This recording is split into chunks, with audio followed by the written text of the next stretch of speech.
Start ಆಯಿತು. ಬಿಸಿಲುಗಾಲದಾಗ ಕನಿಷ್ಠ ಒಂದು ವಿಧಾನಸಭಾ ಕ್ಷೇತ್ರಕ್ಕೆ 50 ಲಕ್ಷ ರೂಪಾಯಿ ಕುಡಿಯೋ ನೀರಿನ ಅಮೌಂಟ್ ಇಡ್ತಿದ್ರಿ. ಮೊನ್ನೆ ನಾವೆಲ್ಲ ಅಂದ್ರೆ ಬಿಸಿಲು ಸ್ಟಾರ್ಟ್ ಆದಾಗ ಮಾರ್ಚ್ ಏಪ್ರಿಲ್ದಾಗ ಗೌರ್ಮೆಂಟ್ದಿಂದ ಅಂದ್ರೆ 5 ಲಕ್ಷ ರೂಪಾಯಿ ದುಡ್ಡು ಹಿಡಿದಲ್ರಿ. ಅಂದ್ರೆ ಎಮರ್ಜೆನ್ಸಿಗೆ ಹಳ್ಳಿಗಳ್ದಾಗ ಕುಡಿಯೋ ನೀರಿಂದು ಬೋರು ಟ್ಯಾಂಕರ್ ಮುಖಾಂತರ ವಾಟರ್ ಸಪ್ಲೈ. ಈ ಸರ್ಕಾರದಾಗ 50 ಲಕ್ಷ ಅಲ್ಲ 5 ಲಕ್ಷ ರೂಪಾಯಿ ದುಡ್ಡು ಇಟ್ಟಿರಕ್ಕಿಲ್ಲ. ಅಂದ್ರೆ ಇಷ್ಟು ಬೇಜವಾಬ್ದಾರಿ ಸರ್ಕಾರ. ಇನ್ನೊಂದು ನಿಮಗೆ ಇಂಪಾರ್ಟೆಂಟ್ ವಿಷಯ, ಯಾಕಂದ್ರೆ ಸಿದ್ದರಾಮಯ್ಯ ಅವ್ರ ಸರ್ಕಾರ ಹೇಳ್ತಾರೋ ನಾವು ಬಡವ್ರ ಪರವಾಗಿ ಅದು ಬಡವ್ರ ಸರ್ಕಾರ ಅಂತ. ನೀವೆಲ್ಲ ನೋಡಿರ್ಬೋದು, ಮೊನ್ನೆ ಎಲ್ಲ ಚೀಪ್ ಲಿಕ್ಕರ್ ರೇಟ್ ಎಷ್ಟು ಜಾಸ್ತಿ ಮಾಡಿದ್ರಿ. ಅಂದ್ರೆ ಬಡವ್ರ ಕುಡೀರಿ ನೀವ ಸಾಯಿರಿ ಅಂತೇಳಿ ಅಂದ್ರೆ ಶ್ರೀಮಂತ್ ಹೈ ಕ್ವಾಲಿಟಿ ರೇಟ್ ಯಾವುದೂ ಜಾಸ್ತಿ ಮಾಡೋದಿಲ್ಲ ಅವರು. ಚೀಪ್ ಲಿಕ್ಕರ್ ರೇಟ್ ಇಷ್ಟು ಜಾಸ್ತಿ ಮಾಡಿರಲ್ಲ ರೀ. ಸೊ ಅಂದರೆ ಬಡವ್ರ ಪರ ಸರ್ಕಾರ ಅನ್ನೋದು ಪಾಪ, ಯಾಕಂದ್ರೆ ಕುಡಿಯಬೇಕು, ಕುಡಿಯೋ ಗತಿ ಇಲ್ಲ. ಕುಡಿದು ಅದ್ರೊಳಗೂ ಸಿದ್ದರಾಮಯ್ಯ ಅವರು ಬಡವ್ರನ್ನ ಸಾಯಿಸ್ತಾ ಇದ್ದಾರೆ. ಅಂದ್ರೆ ಇಂಥವು ಎಲ್ಲ ವಿಚಾರದಲ್ಲಿ ಮಿಲ್ಕ್ ಪ್ರೈಸ್ ಉದಾಹರಣೆ ಹೇಳಿದಲ್ಲಾರ. ಈಗ ಬೆಳಿಗ್ಗೆ ಯಾಕಂದ್ರೆ ಹಿಂದಿಕೆದಾಗ ಮಿಲ್ಕ್ ತೊಗೊಳ್ತಾಗೂ ಬೆಳಿಗ್ಗೆ ತೊಗೊಂಡ್ ಕೇಸಿ ಅಳ್ಕೊತ ಹೋಗಿದ್ರೆ, ರಾತ್ರಿ ಕುಡಿದು ಮಲ್ಕೋದ್ನಾಗ ತುಟ್ಟಿದ ಅದು ಕುಡಿದು ಅವರು ಅಳ್ಕೊತ ಮಲ್ಕೋದು. ಅಂದ್ರೆ ಇವರು ಹಾಲು ಬಿಡ್ತಾಯಿಲ್ಲ, ಹಾಲು ಬಿಡ್ತಾಯಿಲ್ಲ. ಅಂದ್ರೆ ಹಿಂಗಾಗಿ ಎಲ್ಲ ದೃಷ್ಟಿಯಿಂದ ತ್ರಾಸು ಕೊಡತ್ತಾರೆ. ಈ ಸರ್ಕಾರ ಇಷ್ಟು ಮಂಡ ಸರ್ಕಾರ ಐತೆಲ್ಲ. ಮತ್ತು ಅವ್ರೆಲ್ಲರೂ ಹೇಳ್ತಾರೆ ಈಗ ನಾವು ಗ್ಯಾರಂಟಿ ಕೊಡತ್ತು ಬಡವರಿಗೆಲ್ಲ, ಅಂದ್ರೆ ಅಷ್ಟು ಶಕ್ತಿ ಮಾಡತ್ತ.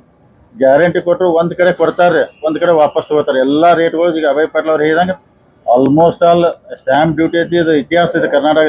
ಇಷ್ಟು ಯಾವಾಗ ಮಾಡಿರ್ಕಿಲ್ಲ. ಒಂದು ಕಡೆ ಕೊಟ್ಟು ಒಂದು ಕಡೆ ಕಿತ್ಕೋತಾ ಇದ್ರು. ಅದಕ್ಕೆ ಇವರೆಲ್ಲ 2 ವರ್ಷದ ನಮ್ಮ ಸಾಧನಾ ಸಮಾವೇಶ ಅಂತ ಹೇಳ್ತಾರೋ. ಅದಕ್ಕೆ ನಾವು ಭಾರತೀಯ ಜನತಾ ಪಾರ್ಟಿ ಸರ್ಕಾರ ಬೆಂಗಳೂರು ಮಟ್ಟದಿಂದ ಹಿಡಿದು ಹಳ್ಳಿವರೆಗೆ ಇದ್ರ ಬಗ್ಗೆ ಹೋರಾಟ ಮಾಡ್ತೀವಿ. ಮುಂದಿನ ದಿನಮಾನದಲ್ಲಿ ಕರ್ನಾಟಕ ರಾಜ್ಯನ ಇವ್ರ ತಕ್ಕ ಪಾಠನೂ ಕಲಿಸ್ತಾರೋ, ಶಿಕ್ಷಣ ಕೊಡ್ತಾರೋ. ಈಗ ತಾವು ಅಲ್ಲ ಸರ್ಕಾರ ತಗೋತಿದ್ರು ಅವ್ರಿ, ಸರ್ಕಾರ ತಗೊಂಡಿಲ್ರಿ ಅವ್ರು.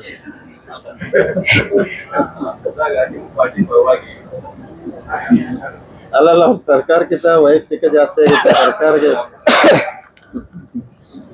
ಈಗ ಮಾಡ್ತಾ ಇದಾರೆ. ಯಾಕಂದ್ರೆ ನೋಡ್ರಿ, ನಾ ಏನೆಲ್ಲ ಕೆಲವೊಂದು ಗೊಂದಲ ಇದ್ವು ಎಲ್ಲ ರಾಜ್ಯ ಮಟ್ಟದಲ್ಲಿ ಎಲ್ಲ ಸರಿ ಮಾಡಿದಾರೋ. ಮುಂದಿನ ದಿನಮಾನದಾಗ ಸರಿಯಾಗಿ, ಯಾಕಂದ್ರೆ ಮುಂದೆ ಜಿಲ್ಲಾ ಪಂಚಾಯತ್ ತಾಲೂಕ್ ಪಂಚಾಯತ್ ಚುನಾವಣೆ ಬರ್ತೈತಿ. ನಾವೆಲ್ಲ ಒಕ್ಕಟ್ಟಾಗಿರ್ಬೇಕಾಗ್ತೈತಿ. ಆಮೇಲೆ ಭಾಳಷ್ಟು ಮುನ್ಸಿಪಾಲಿಟಿ ಇಲೆಕ್ಷನ್ಗಳು ಮುಂದೆ ಬರ್ತಾವ್ರಿ 2028ಕ್ಕೆ. ಯಾಕಂದ್ರೆ ವಿಧಾನಸಭಾ ಬರ್ತೈತಿ. ಈಗೆಲ್ಲ ಆಗಿದವ್ರು ಮತ್ತೆ ಸರಿ ಮಾಡ್ಕೊಂಡು ಎಲ್ಲರೂ ಹೋಗ್ಬೇಕಲ್ಲ ಒಕ್ಕಟ್ಟಾಗಿ. ಹೋಗುವಂಥ ಕೆಲಸ ಮ್ಯಾಗಿನವ್ರು ಹೇಳಿದರು, ಇವರು ಮಾಡ್ತಾ ಇದ್ರು. ಜಿಲ್ಲಾ ಲೆವೆಲ್ದಾಗ ನಾವು ಮಾಡ್ಕೊತಾ ಇದ್ರು. ಯಾಕೆ ಜನರು ಬಿಜೆಪಿಗೆ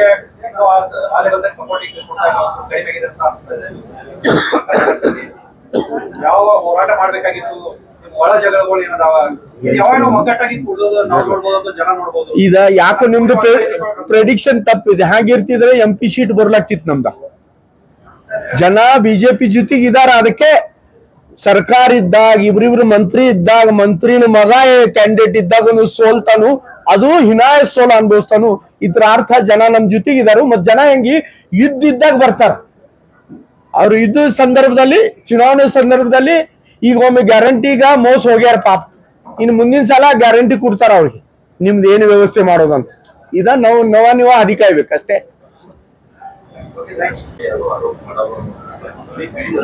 ಅಲ್ಲ ಸರ್ಕಾರ ತಗೋತಿದ್ರು ಅವ್ರಿ, ಸರ್ಕಾರ ತಗೊಂಡಿಲ್ರಿ ಅವ್ರು.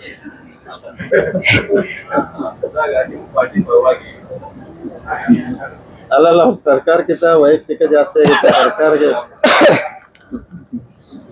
ಈಗ ಮಾಡ್ತಾ ಇದಾರೆ. ಯಾಕಂದ್ರೆ ನೋಡ್ರಿ, ನಾ ಏನೆಲ್ಲ ಕೆಲವೊಂದು ಗೊಂದಲ ಇದ್ವು ಎಲ್ಲ ರಾಜ್ಯ ಮಟ್ಟದಲ್ಲಿ ಎಲ್ಲ ಸರಿ ಮಾಡಿದಾರೋ. ಮುಂದಿನ ದಿನಮಾನದಾಗ ಸರಿಯಾಗಿ, ಯಾಕಂದ್ರೆ ಮುಂದೆ ಜಿಲ್ಲಾ ಪಂಚಾಯತ್ ತಾಲೂಕ್ ಪಂಚಾಯತ್ ಚುನಾವಣೆ ಬರ್ತೈತಿ. ನಾವೆಲ್ಲ ಒಕ್ಕಟ್ಟಾಗಿರ್ಬೇಕಾಗ್ತೈತಿ. ಆಮೇಲೆ ಭಾಳಷ್ಟು ಮುನ್ಸಿಪಾಲಿಟಿ ಇಲೆಕ್ಷನ್ಗಳು ಮುಂದೆ ಬರ್ತಾವ್ರಿ 2028ಕ್ಕೆ. ಯಾಕಂದ್ರೆ ವಿಧಾನಸಭಾ ಬರ್ತೈತಿ. ಈಗೆಲ್ಲ ಆಗಿದವ್ರು ಮತ್ತೆ ಸರಿ ಮಾಡ್ಕೊಂಡು ಎಲ್ಲರೂ ಹೋಗ್ಬೇಕಲ್ಲ ಒಕ್ಕಟ್ಟಾಗಿ. ಹೋಗುವಂಥ ಕೆಲಸ ಮ್ಯಾಗಿನವ್ರು ಹೇಳಿದರು, ಇವರು ಮಾಡ್ತಾ ಇದ್ರು. ಜಿಲ್ಲಾ ಲೆವೆಲ್ದಾಗ ನಾವು ಮಾಡ್ಕೊತಾ ಇದ್ರು. ಯಾಕೆ ಜನರು ಬಿಜೆಪಿಗೆ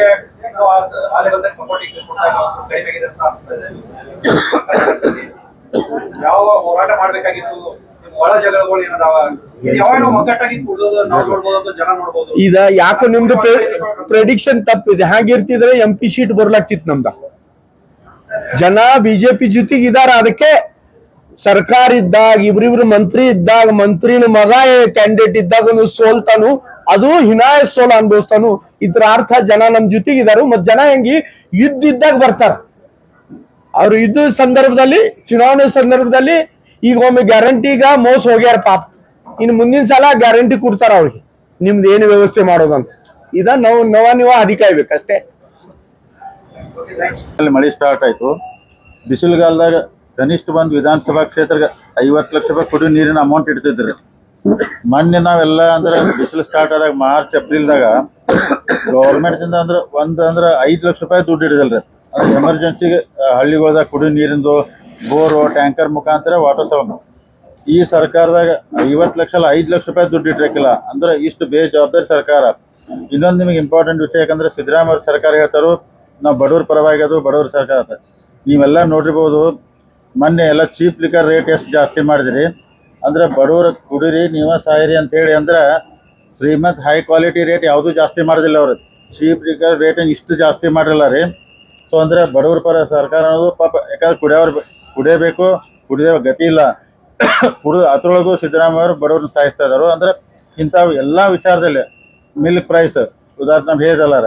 ಈಗ ಬೆಳಿಗ್ಗೆ ಯಾಕಂದ್ರೆ ಹಿಂದಿಕೆದಾಗ ಮಿಲ್ಕ್ ತಗೊಳ್ತಾಗೂ ಬೆಳಿಗ್ಗೆ ತಗೊಂಡ್ ಕೇಸಿ ಅಳ್ಕೊತ ಹೋಗಿದ್ರೆ, ರಾತ್ರಿ ಕುಡಿದು ಮಲ್ಕೋದ್ನಾಗ ತುಟ್ಟಿ ಇರ್ತ ಅದು ಕುಡಿದು ಅವರು ಅಳ್ಕೊತ ಮಲ್ಕೋದು. ಅಂದ್ರೆ ಇವ್ರು ಹಾಲು ಬಿಡ್ತಾಯಿಲ್ಲ, ಅಲ್ಕೋಹಾಲು ಬಿಡ್ತಾಯಿಲ್ಲ. ಅಂದ್ರೆ ಹಿಂಗಾಗಿ ಎಲ್ಲಾ ದೃಷ್ಟಿಯಿಂದ ತ್ರಾಸ ಕೊಡತ್ತಾರ್ರಿ ಈ ಸರ್ಕಾರ. ಇಷ್ಟು ಮಂಡ ಸರ್ಕಾರ ಐತೆಲ್ಲ. ಮತ್ತು ಅವ್ರೆಲ್ಲರೂ ಹೇಳ್ತಾರೆ ಈಗ ನಾವು ಗ್ಯಾರಂಟಿ ಕೊಡತ್ತು ಬಡವರಿಗೆಲ್ಲ ಅಂದ್ರೆ ಅಷ್ಟು ಶಕ್ತಿ ಮಾಡತ್ತ. ಗ್ಯಾರಂಟಿ ಕೊಟ್ಟರು ಒಂದ್ ಕಡೆ ಕೊಡ್ತಾರೆ, ಒಂದ್ ಕಡೆ ವಾಪಸ್ ತಗೋತಾರೆ. ಎಲ್ಲಾ ರೇಟ್ಗಳು ಈಗ ಅಭಯ್ ಪಾಟೀಲ್ ಅವ್ರು ಹೇಳಿದಂಗೆ ಆಲ್ಮೋಸ್ಟ್ ಆಲ್ ಸ್ಟ್ಯಾಂಪ್ ಡ್ಯೂಟಿ ಐತಿ. ಇದು ಇತಿಹಾಸ ಇದೆ ಕರ್ನಾಟಕ. ಇಷ್ಟು ಯಾವಾಗ ಮಾಡಿರ್ಕಿಲ್ಲ.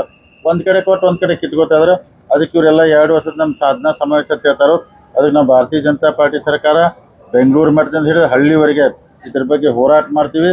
ಮುಂದಿನ ದಿನಮಾನದಲ್ಲಿ ಕರ್ನಾಟಕ ರಾಜ್ಯನ ಇವ್ರ ತಕ್ಕ ಪಾಠನೂ ಕಲಿಸ್ತಾರೋ, ಶಿಕ್ಷಣ ಕೊಡ್ತಾರೋ. ಈಗ ತಾವು